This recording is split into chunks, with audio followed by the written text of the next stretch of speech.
एक दिन एक आदमी रमेश के पास आया और बोला, रमेश, मैं बहुत परेशान हूँ। मैं तुम्हारे पास सलाह लेने आया हूँ। बताओ तुम्हें क्या परेशानी है? रमेश ने पूछा। मेरी परेशानी मेरा घर है। मैं एक बहुत ही छोटे से घर में अपनी बीवी और 3 बच्चों के साथ रहता हूँ। घर में इतनी कम जगह है कि वहाँ रहना मुश्किल है। लेकिन इतने पैसे मेरे पास नहीं है कि बड़ा घर ले सकूं। अब तुम ही बताओ कि मैं क्या करूं? आदमी ने अपनी परेशानी बताई। उसकी परेशानी सुनकर रमेश ने पूछा, क्या तुम्हारे पास मुर्गियां है? हाँ है। तो आज से तुम उन्हें अपने घर के बाहर नहीं, अंदर रखना। रमेश शांत भाव से बोला। आदमी हैरान था, मगर उसने सोचा कि जैसा रमेश कह रहा है वैसा ही करके देखता हूँ। उस शाम घर पहुंचकर उसने सारी मुर्गियां घर के अंदर रख लीं। मुर्गियों के घर के अंदर आ जाने से उस छोटी जगह में उनका गुजारा और मुश्किल हो गया। 1-2 दिन किसी तरह बिताकर वह फिर रमेश के पास पहुंचा और बोला, रमेश, तुमने जैसा कहा वैसा मैंने किया। मुर्गियां घर में डाल लीं। लेकिन मुर्गियों के घर में आने के बाद तो और भी हाल बुरा है। बताओ अब मैं क्या करूं? रमेश ने फिर बड़ी शांति से पूछा, तुम्हारे घर में बकरियां हैं? हाँ है। तुम बकरियों को अब घर के अंदर ले जाओ। आदमी हैरान होकर रमेश को देखने लगा। जैसा कह रहा हूं वैसा करो, रमेश बोला। आदमी घर लौट आया और जैसा रमेश ने कहा था वैसा ही किया। सारी बकरियां घर के अंदर डाल ली। अब घर में और जगह न बची थी। सब के सब बहुत परेशान थे। कुछ दिन उसी तरह रहने के बाद आदमी फिर रमेश के पास पहुंचा और थोड़ा गुस्से में बोला, मेरा घर भर गया है। मुर्गे और बकरियों के कारण घर में रहना मुश्किल हो गया है। पांव रखने को भी जगह ना बची है। उसकी बात पर ध्यान दिए बगैर रमेश ने पूछा, तुम्हारे घर गधा है तो क्या उसे भी घर में डाल लूं? आदमी थोड़ा गुस्से और थोड़ा हैरानी में बोला। हाँ, रमेश ने मुस्कुराते हुए जवाब दिया। आदमी घर चला गया और गधे को घर में डाल दिया। मुर्गियों, गधे और बकरियों के साथ किसी तरह उसने और उसके परिवार ने कुछ दिन गुजारे। सब बहुत परेशान थे। जब रहा न गया तो आदमी फिर रमेश के पास पहुंचा और बोला, ये कैसी सलाह दी है तुमने? जीना मुश्किल कर दिया है। मैं ही गधा था जो तुम्हारे पास सलाह मांगने आया था। क्या घर में बिल्कुल जगह नहीं? रमेश ने पूछा। मैंने तुमको पहले ही बताया था कि मेरा घर बहुत छोटा है और हम इंसानों के रहने के लिए भी वहाँ जगह नहीं। ठीक है, तो ऐसा करो कि उन मुर्गियों, बकरियों और गधे को घर से बाहर निकाल दो। आदमी ने घर लौटकर मुर्गियों, बकरियों और गधे को घर से बाहर निकाल दिया। उसके कुछ दिन बाद वह फिर रमेश के पास आया और उसका शुक्रिया अदा करने लगा। रमेश, तुमने सच में कमाल की सलाह दी थी। अब सच में मैं और मेरा परिवार उस छोटे से घर में बहुत खुश हैं। उन जानवरों को घर से बाहर निकालने के बाद हमें घर में काफी जगह लगने लगी है, जहां हम आराम से रह रहे हैं, बिना किसी शिकायत के। अब हमने सीख लिया है कि जो पास है उसका कैसे सही तरीके से प्रबंध करें और उसके साथ कैसे खुश रहें। शुक्रिया। जो स्रोत हमारे पास हैं, हमें उसका सही प्रबंधन सीखना चाहिए। एक दिन सागर जी अपने गांव के बाजार में घूम रहे थे। वे हमेशा की तरह अपनी हाजिर जवाबी और चतुराई के लिए मशहूर थे। बाजार में चलते हुए सागर जी को एक दुकानदार ने रोका और कहा, क्या आप मुझे यह बता सकते हैं कि मैं अपनी दुकान में ज्यादा ग्राहक कैसे ला सकता हूँ? सागर जी ने थोड़ी देर सोचा और फिर मुस्कुराते हुए कहा, तुम्हारी दुकान के बाहर एक बड़ा सा ताला लगा दो। दुकानदार हैरान हो गया और बोला, लेकिन सागर जी, अगर मैं दुकान को ताला लगाकर बंद कर दूंगा तो ग्राहक अंदर कैसे आएंगे? सागर जी ने हंसते हुए कहा, ताला मत लगाओ, बस एक बड़ा सा ताला बाहर लटका दो और एक बड़ा सा बोर्ड लगा दो जिस पर लिखा हो, सिर्फ बुद्धिमान लोग ही इस ताले को खोल सकते हैं। दुकानदार ने सागर जी की बात मान ली और अगले दिन दुकान के बाहर एक बड़ा सा ताला और बोर्ड लटका दिया। गांव के लोग जब बाजार आए तो उन्होंने ताला और बोर्ड देखा और यह जानने के लिए उत्सुक हो गए कि आखिर यह ताला कैसे खुलता है। एक एक करके सभी लोग ताला खोलने की कोशिश करने लगे। दुकानदार ने ध्यान दिया कि दुकान के बाहर लोगों की भीड़ जमा हो गई है। दुकानदार ने मुस्कुराते हुए सागर जी को देखा और पूछा, सागर जी, अब मैं क्या करूं? सागर जी ने कहा, अब जब सभी लोग यहाँ इकट्ठा हो गए हैं तो ताला खोल दो और उन्हें दुकान के अंदर आने दो। दुकानदार ने ताला खोला और लोगों को अंदर बुलाया। सभी लोग दुकानदार की बुद्धिमानी से प्रभावित हुए और उसकी दुकान से खरीदारी करने लगे।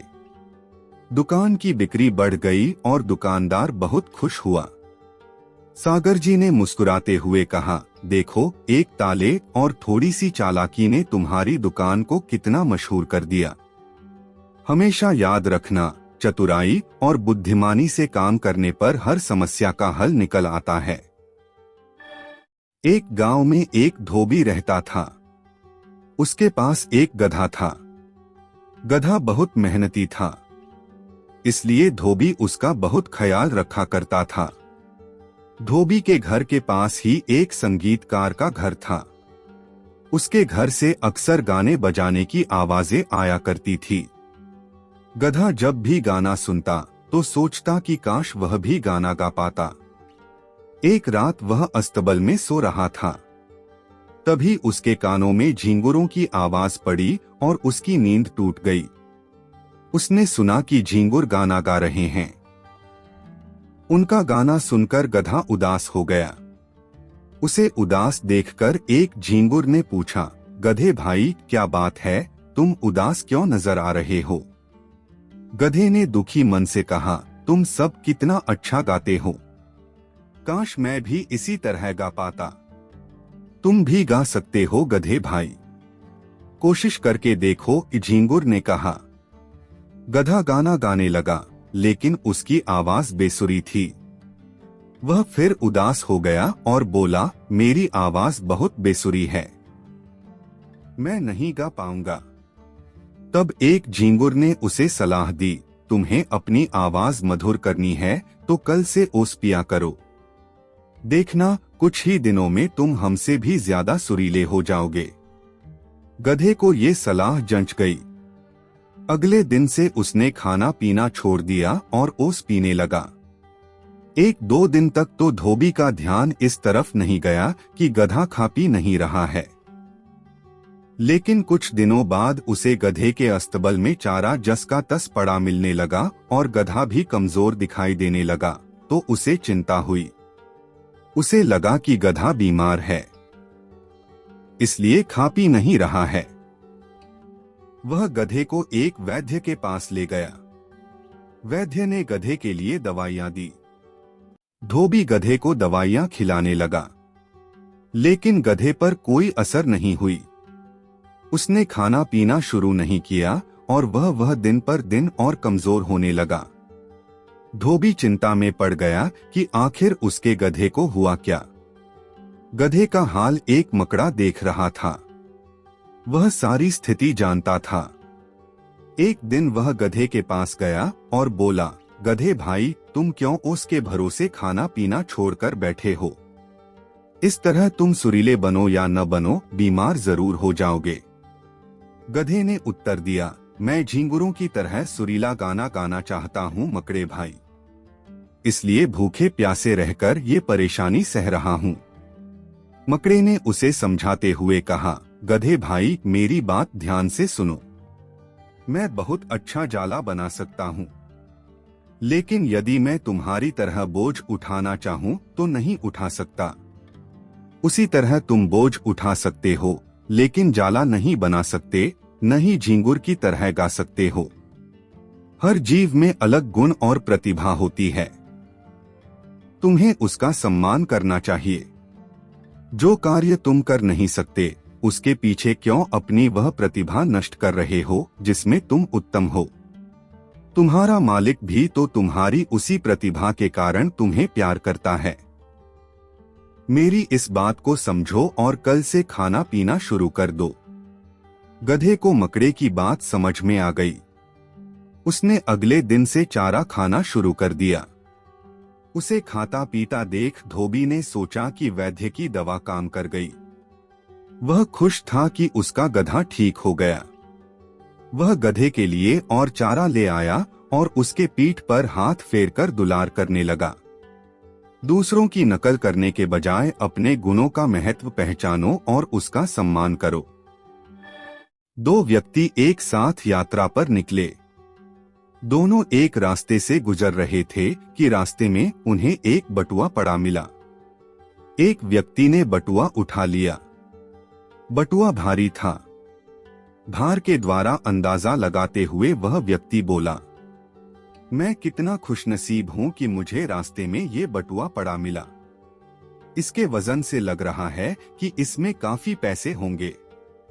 ये सुनकर दूसरा व्यक्ति तुनक कर बोला, तुम अकेले कैसे खुशनसीब हुए? मैं भी तुम्हारे साथ हूं। हम साथ यात्रा पर निकले हैं। यात्रा के दौरान हमें जो भी वस्तु मिले, अच्छी या बुरी, उस पर हम दोनों का अधिकार है। इसलिए इस बटुए पर हम दोनों का अधिकार है। बिल्कुल नहीं, इस बटुए को मैंने उठाया है और इसलिए इसमें जो भी है उस पर सिर्फ और सिर्फ मेरा अधिकार है, पहले व्यक्ति ने कहा। दोनों में बहस होने लगी। तभी अचानक उन्हें कुछ लोगों की आवाज सुनाई पड़ी। वो रहा मेरा बटुआ। वही है चोर जो मेरा बटुआ लेकर भाग रहे हैं। दोनों ने पलटकर देखा। लठ पकड़े लोगों की भीड़ उनकी तरफ आ रही थी। उन्हें देखकर पहला व्यक्ति डर गया और कहने लगा, अगर ये लोग हम तक पहुंच गए तो बटुआ चुराने का इल्जाम डालकर हम दोनों की पिटाई करेंगे और हमारा बटुआ छीन लेंगे। अब हम क्या करें? ये सुनकर दूसरा व्यक्ति बोला, हमारा नहीं तुम्हारा बटुआ। भूल गए, अभी तो तुम कह रहे थे कि ये बटुआ तुमने उठाया है और इस पर सिर्फ तुम्हारा अधिकार है, इसलिए अब तुम ही भुगतो। ये कहकर वह व्यक्ति वहां से भाग गया। लठ पकड़े लोगों ने आकर पहले व्यक्ति से बटुआ छीन लिया और उसकी धुनाई भी की। यदि हम किसी से अच्छे वक्त में कन्नी काटते हैं तो बुरे वक्त में उससे किसी भी प्रकार की आशा नहीं रखनी चाहिए। बहुत समय पहले की बात है। एक राज्य में एक राजा रहता था।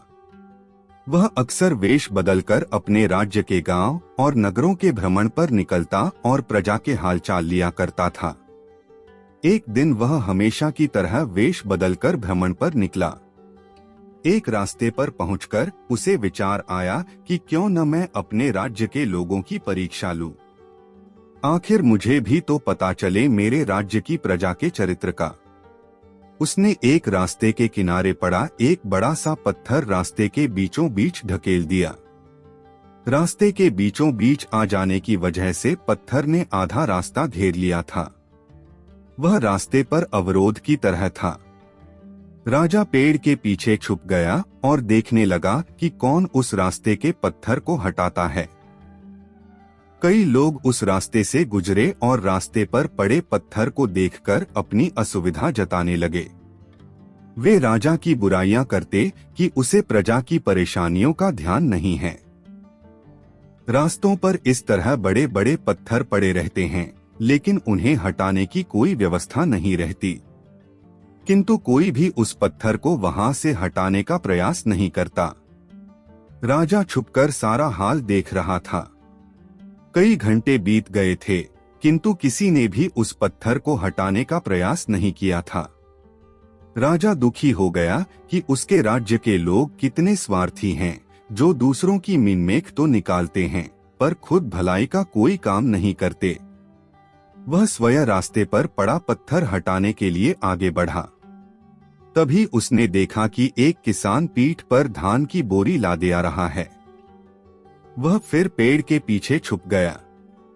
उसने सोचा, इस व्यक्ति को देख लेता हूँ। इसने भी पत्थर न हटाया तो मैं स्वयं हटा दूंगा। किसान पत्थर के पास पहुंचा और ठहर गया। उसने अपने पीठ की भारी बोरी किसी तरह उतारी और एक किनारे रख दी। फिर वह पत्थर के पास गया और उसे हटाने के लिए जोर लगाने लगा। किसी तरह उसने पत्थर रास्ते के किनारे सरका दिया और हाथ झाड़ता हुआ बुदबुदाया, अब इस पत्थर के कारण रास्ते से जाने वाले राहगीरों को कोई परेशानी नहीं होगी। वह अपनी बोरी उठाने के लिए बढ़ने लगा तो उसकी नजर एक पोटली पर पड़ी। वह उसी स्थान पर थी जहां पत्थर पड़ा था। राजा ने ही वह पोटली पत्थर के नीचे दबाई थी। उसके साथ एक पत्र भी था। किसान ने पत्र पढ़ा। उसमें लिखा था, ये पोटली राज्य के राजा की तरफ से रास्ते का पत्थर हटाने वाले व्यक्ति का पुरस्कार है। किसान ने पोटली खोली। उसमें सोने के सिक्के थे। उसने मन ही मन राजा का धन्यवाद किया। फिर सोने के सिक्कों की पोटली कमर में बांधकर और धान की बोरी पीठ पर लादकर अपने घर की ओर चला गया। रास्ते में आने वाली हर बाधाएं उन्नति का अवसर है, इसलिए बाधाओं से डरे नहीं, उनका सामना करें और उन्हें हटाकर जीवन में तरक्की के मार्ग पर आगे बढ़े। परोपकार करने वाले व्यक्ति को परोपकार का शुभ फल अवश्य मिलता है।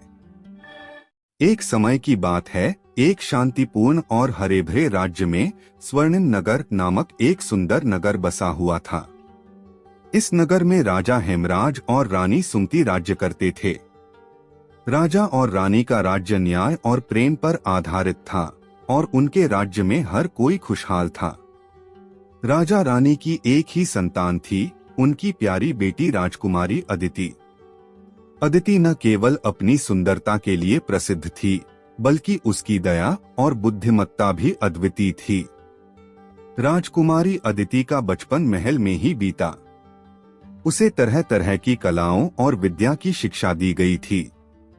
अदिति का मन हमेशा प्रकृति के पास ही रहता था। उसे फूलों, पक्षियों और जंगलों से बहुत लगाव था। वह रोजाना महल के बागीचे में जाती और पक्षियों से बातें करती।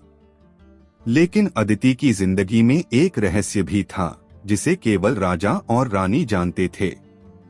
अदिति वास्तव में एक परी थी। जब वह जन्मी थी, तब एक जादुई घटना घटी थी। रानी सुमति ने सपना देखा था कि एक दिव्य स्त्री उनके पास आई और कहा, तुम्हारी बेटी अदिति एक विशेष शक्ति के साथ जन्म लेगी। वह एक परी है जो इस राज्य की रक्षा करेगी। लेकिन एक समय आएगा जब उसे अपनी पहचान छुपानी होगी और कठिन परीक्षाओं से गुजरना होगा। राजा और रानी ने इस रहस्य को गुप्त रखा और अदिति को साधारण जीवन जीने दिया। लेकिन अदिति के भीतर कुछ विशेष था। उसे अक्सर अद्भुत सपने आते थे और वह जादुई शक्तियों का अनुभव करती थी। एक दिन अदिति के सामने एक वृद्ध साधु प्रकट हुए और उन्होंने कहा, राजकुमारी अदिति, समय आ गया है कि तुम अपनी असली पहचान को समझो और अपने राज्य की रक्षा के लिए तैयार हो जाओ। अदिति ने अपने माता पिता से इस बारे में बात की। राजा रानी ने उसे सारा सच बताया और कहा, प्रिय अदिति, तुम्हें अपनी परिशक्तियों का उपयोग करके राज्य की रक्षा करनी होगी। एक बड़ा संकट आने वाला है और केवल तुम ही इसे रोक सकती हो। अदिति ने साहसपूर्वक अपने माता पिता की बात मानी और अपनी शक्तियों का प्रयोग करने का निर्णय लिया। उसने साधु द्वारा दिए गए निर्देशों का पालन करते हुए जादुई मंत्रों का अभ्यास किया और अपनी शक्तियों को नियंत्रित करना सीखा। उसे पता चला कि उसकी परिशक्तियां न केवल उसे उड़ने की क्षमता देती हैं, बल्कि वह जादुई उपचार और सुरक्षा के मंत्र भी जानती है। कुछ ही दिनों बाद राज्य पर संकट के बादल मंडराने लगे। एक दुष्ट जादूगर जिसके पास अत्यधिक शक्तियां थीं, स्वर्णिम नगर पर कब्जा करने की योजना बना रहा था।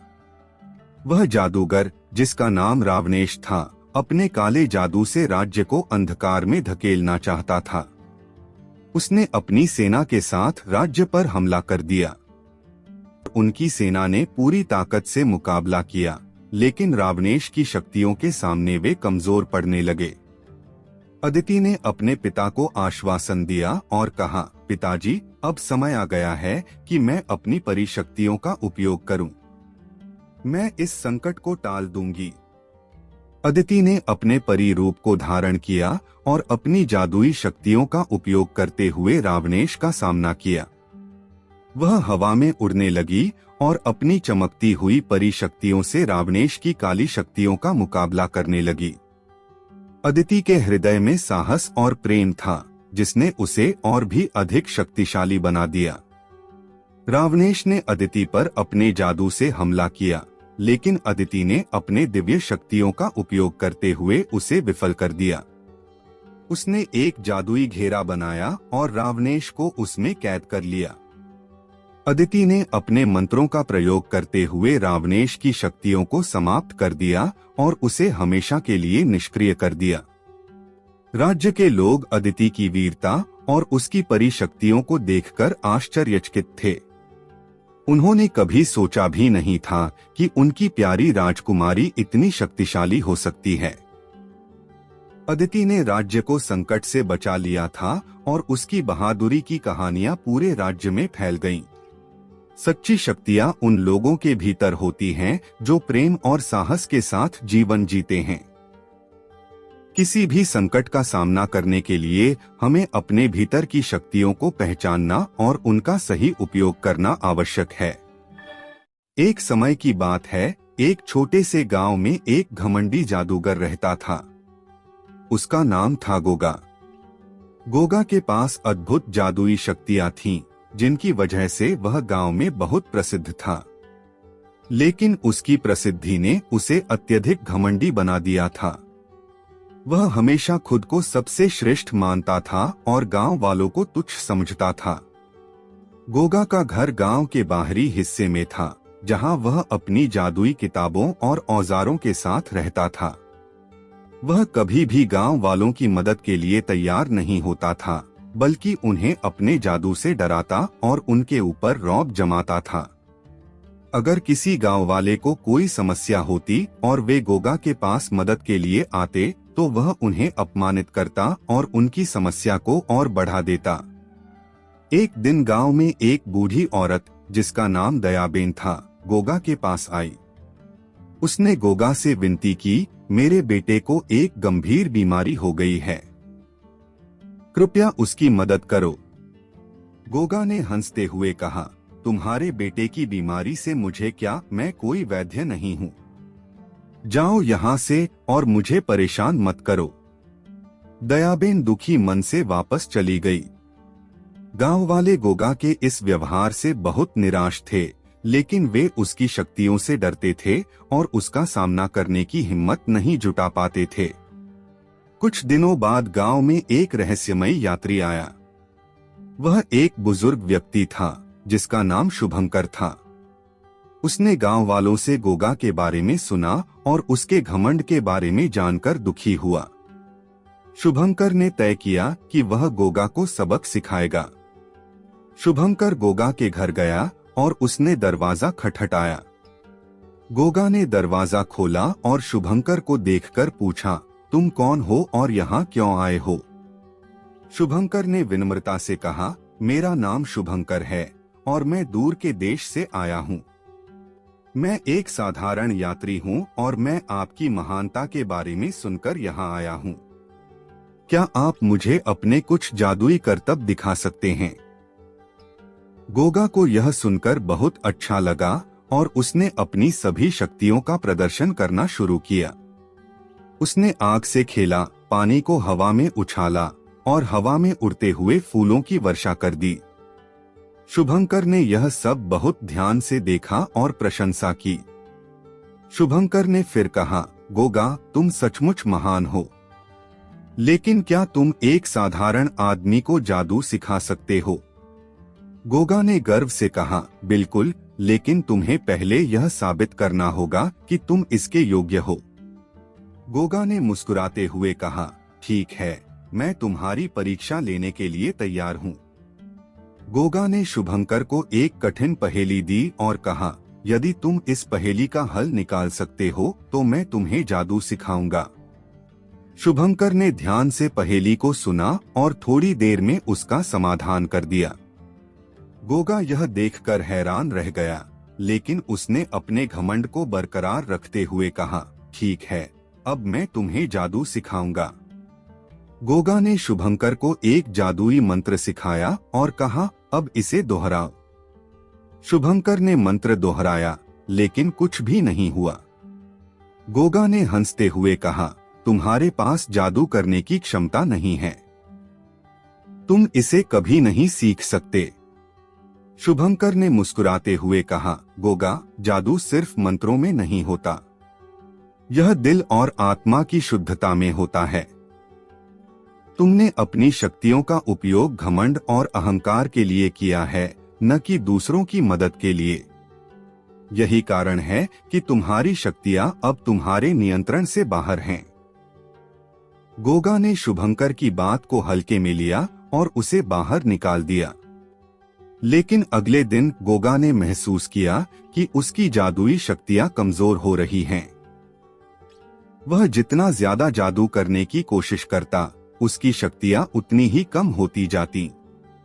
गोगा को अपनी गलती का एहसास हुआ और उसने गांव वालों से माफी मांगने का निर्णय लिया। उसने सबसे पहले दयाबेन से माफी मांगी और उसके बेटे की बीमारी ठीक करने के लिए अपनी बची हुई शक्तियों का उपयोग किया। गोगा का घमंड टूट चुका था। अब उसने दूसरों की मदद करने का संकल्प लिया। गांव वाले गोगा के इस बदलाव को देखकर बहुत खुश हुए और उन्होंने उसे माफ कर दिया। शुभंकर ने भी गोगा के इस परिवर्तन को देखा और उसे आशीर्वाद दिया। उसकी जादुई शक्तियां उसे वापस मिल गई। उसके बाद वह हमेशा अपनी जादुई शक्तियों से लोगों की मदद करने लगा। घमंड और अहंकार हमें दूसरों से दूर कर देते हैं और अंततः हमारी अपनी शक्तियों को भी कमजोर कर देते हैं। सच्ची शक्ति दूसरों की मदद करने और सदा विनम्र बने रहने में है।